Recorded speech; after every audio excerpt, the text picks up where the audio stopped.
how much he is in a cognitive decline. I never saw that person, not a single time, and I was in the Oval Office every day. I'm not a doctor. But nobody wants a disruptor in chief. They want someone with certainty. Do I believe I could win? You're damn right.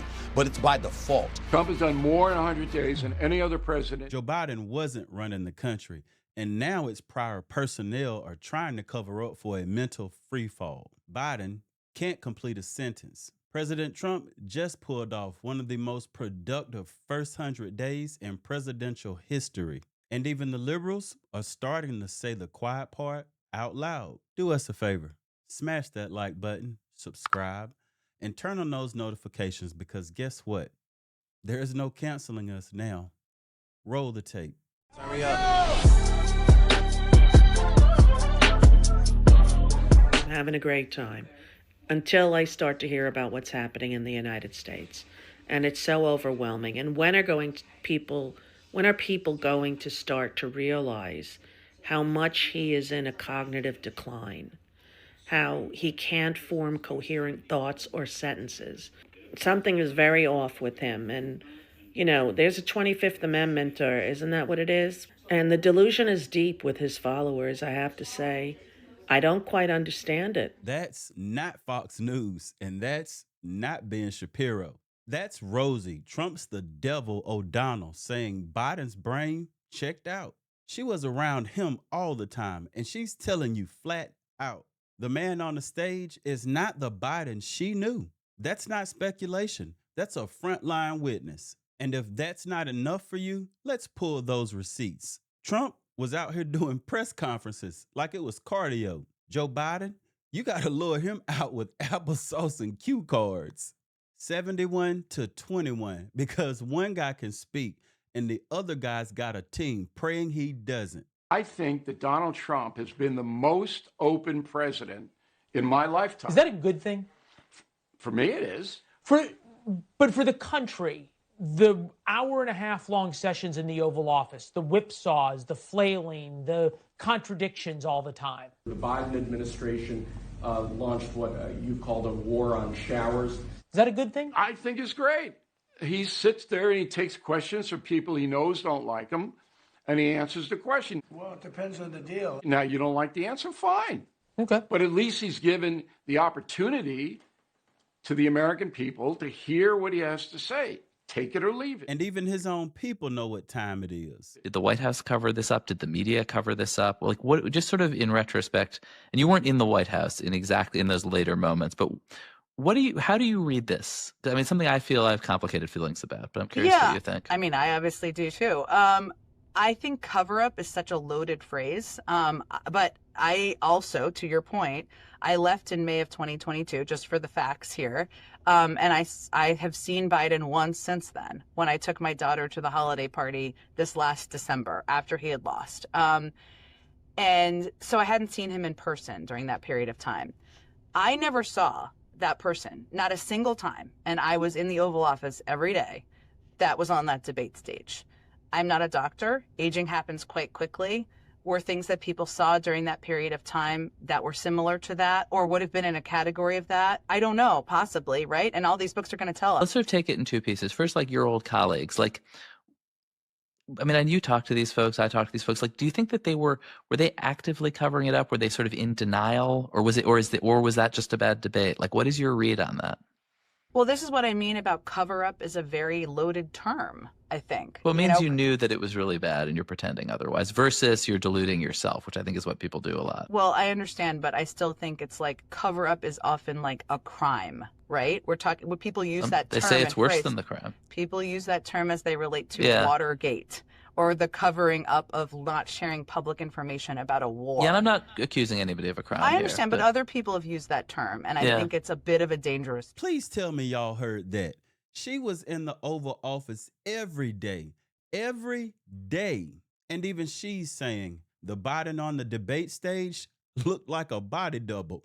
This wasn't just old age. It was something else, and they knew it. They just hope you're too distracted to notice it. But let's shift gears for a second, because this next one is where the mask really falls off. What are some of the things that Democrats have been doing that have turned you off and that make you say the party needs to be purged? Who needs to be purged from it, first of all? Do you have any names? Well, I'm not going to name names. I'm not going to do that to a lot of people. But we know who the extreme left is. We know how they go about operating. We know what we lean towards when it came to open borders. We know that the spending was excessive, even though it's excessive on the Republican side as well. I think a $37 trillion budget. When Republicans try to act like it's just the Democrats, that's not true. But the Democrats certainly shouldn't be absolved from blame in that regard. Certainly with identity politics, woke culture, cancer culture, I thought that was something that ravaged our nation psychologically, because you had people literally scared they were going to lose their jobs if they pronounced the wrong pronoun, for crying out loud. It got that bad, and I think that's one of the reasons that Donald Trump is in office today, because so much stuff, a lot is focused on the individual as opposed to actual policies itself. I'm talking about what they preached and what they talked to the American people about, more so than what they're doing. The kind of messages that they were disseminating was incredibly uncomfortable to listen to and to hear, and I thought that it wasn't emblematic of what most Americans are thinking about. They're trying to pay their mortgages, rent, buy food and groceries, pay gas, and deal with the prices, the cost of living. That's not Tucker. That's ESPN's Stephen A. Smith going scorched earth on the left. He just summed up the entire Democratic problem. Open borders, woke nonsense, and cancel culture fear. People are scared to say hello at work because someone might file a complaint over the pronoun they, them they dreamed up the night before. That's not progress, people. That's cultural blackmail. You realize right now, and I'm saying this facetiously because I know that you do, Jake, doing what you do every single day. Do you realize that if you are an elected official, your real work is with the campaign? Once you get into office, literally you can get away. I'm talking about the nation's capital specifically, not state and local politics, just the nation's capital. You realize that you can literally go on Capitol Hill, and all your job is to do is to disagree with the other side. You don't even have to do anything else. Whatever the other side feels, you feel the opposite. That's not work. That's not going across the aisle. That's not maneuvering your way through the terrain, through the political terrain, and really negotiating on behalf of your constituency and the American people. All we're doing is engaging in acrimony and hate. And as a result, the American citizens are suffering. That's not a political system. That's a political argument club. They don't negotiate.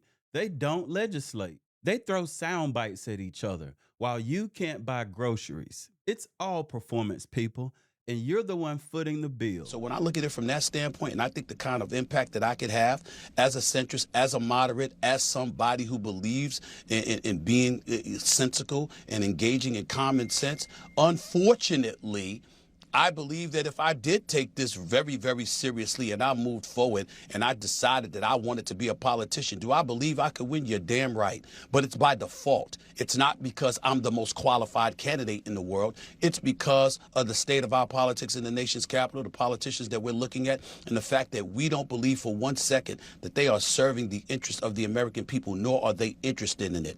People look at me and they know one thing. I would be interested in serving the American people and doing what's in the best interest of this country. That means you, that means me, that means the black community, the Hispanic community, the white community, everybody. Because if all of us are rife with chaos, all that's going to lead to is America's destruction. Stephen A. is right. The bar is so low, you don't need a resume. You just need a pulse and common sense. People are starving for truth, not slick talk, not consults, just someone who isn't fake. And that's exactly why President Trump broke the system. Put the 100 days in perspective for us as a historian. Has any president done as much on so many things?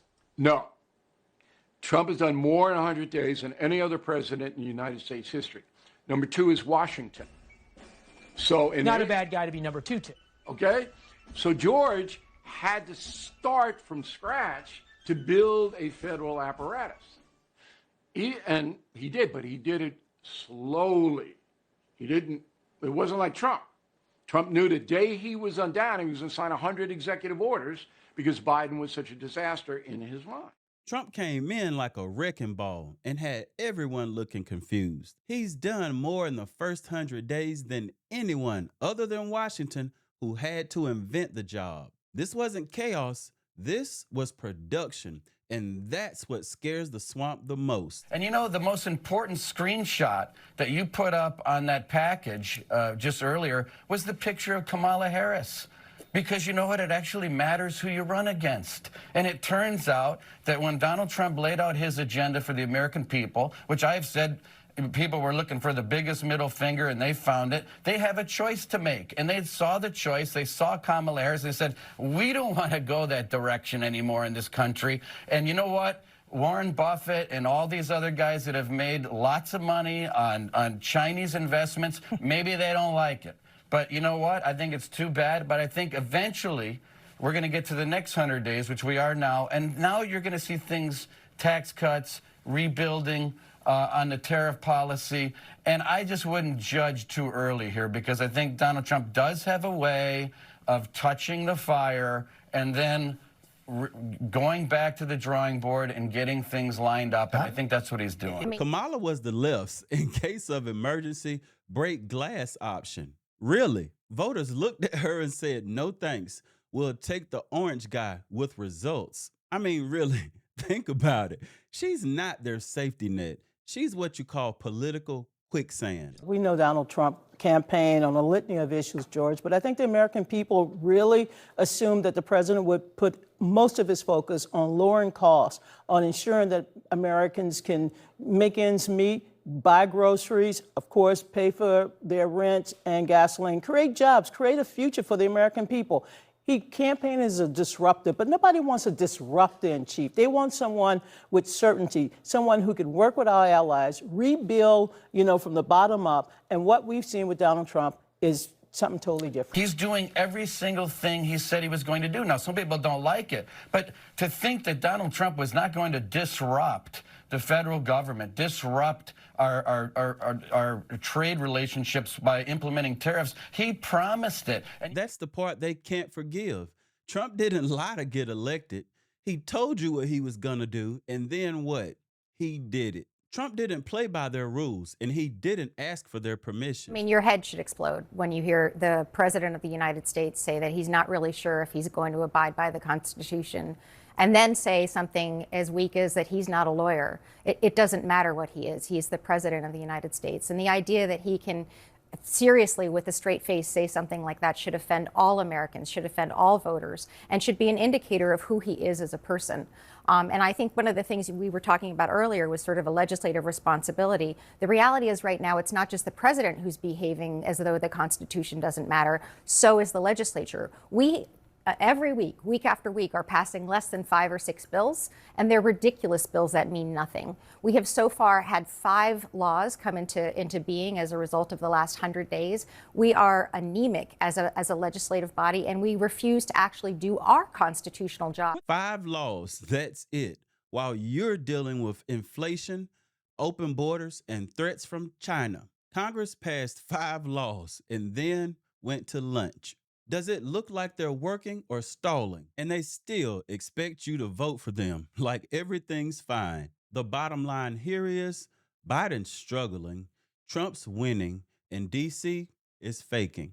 One man can't even make it through a sentence. The other one just made presidential history again.